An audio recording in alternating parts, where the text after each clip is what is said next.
Archaeological park का आज आपने विजिट किया है, क्या कुछ खास है इसके अंदर और क्या मकसद है आज के विजिट का? दिल्ली देश की राजधानी तो है ही, और मुझे लगता है कि कई सेंचुरीज से सीट ऑफ पावर है। और जितने भी विदेशी टूरिस्ट दिल्ली में आते हैं या देश में आते हैं, उसका एक बड़ा हिस्सा पहले दिल्ली में आता है और फिर दिल्ली से राजस्थान चला जाता है, मध्य प्रदेश चला जाता है, महाराष्ट्र चला जाता है। तो हम ये चाहते हैं कि कोई भी टूरिस्ट अगर दिल्ली आए तो दिल्ली में भी कुछ दिन रहे और दिल्ली के अंदर जो इतना बड़ा खजाना है हिस्ट्री का, उसको समझे, उसको देखे। और इसलिए दिल्ली टूरिज़्म, दिल्ली गवर्नमेंट ने एक सीरीज़ ऑफ हेरिटेज वॉक्स शुरू किए हैं आज से। ये करीब 50 वॉक्स हैं जो दिल्ली के अलग अलग जो पुरानी हमारी अवशेष बचे हैं, जो पुराने हमारे मॉन्यूमेंट्स हैं, पुराने जो गांव हैं, उनके अराउंड जो स्टोरीज़ हैं, जो कहानियां हैं, उनको लोगों को बताएंगे, समझाएंगे।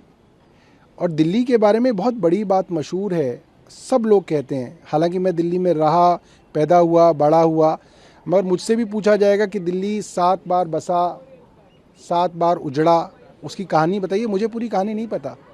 तो दिल्ली के अंदर इन 7 साम्राज्यों की कहानियाँ छिपी हुई हैं। वो पांडवों के इंद्रप्रस्थ से शुरू होती है, फिर पृथ्वीराज चौहान के किला राय पिथौड़ा पे आती है, तुगलक साम्राज्य के समय पे तुगलकाबाद बना, जहाँपनाह बना, फिरोज़ाबाद बना, मुग़ल काल के अंदर शाहजहानाबाद बना, शेरशाह सूरी के समय में पुराना किला बना, जिसको कहा जाता है कि पुराना किला पहले जो है पांडवों का जो खांडव प्रस्थ था उसकी राजधानी इंद्रप्रस्थ हुआ करता था। तो इस तरीके की इतनी सारी कहानियाँ। उसके बाद फिर अंग्रेज़ आए और अंग्रेज़ों ने एक नई ल्यूटेंस दिल्ली बसाई, जिसको हम नई दिल्ली के नाम से जानते हैं, और आज आज़ाद भारत की ये दिल्ली है।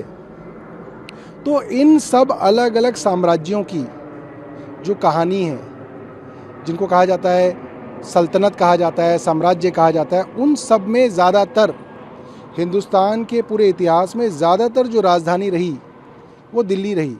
और दिल्ली के अंदर बहुत सारी कहानियाँ हैं और हम चाहते हैं कि अब दिल्ली टूरिज़्म के मार्फत, और बहुत सारे टूरिस्ट गाइड्स हैं, हिस्टोरियंस हैं दिल्ली के अंदर जो बहुत अच्छा काम कर रहे हैं, तो हम उन सब को संपर्क करेंगे और उनको कहेंगे कि वो दिल्ली टूरिज़्म की मदद करें और इस तरीके की जो है वॉक्स के अंदर वो दिल्ली का नाम ऊपर ले जाएं।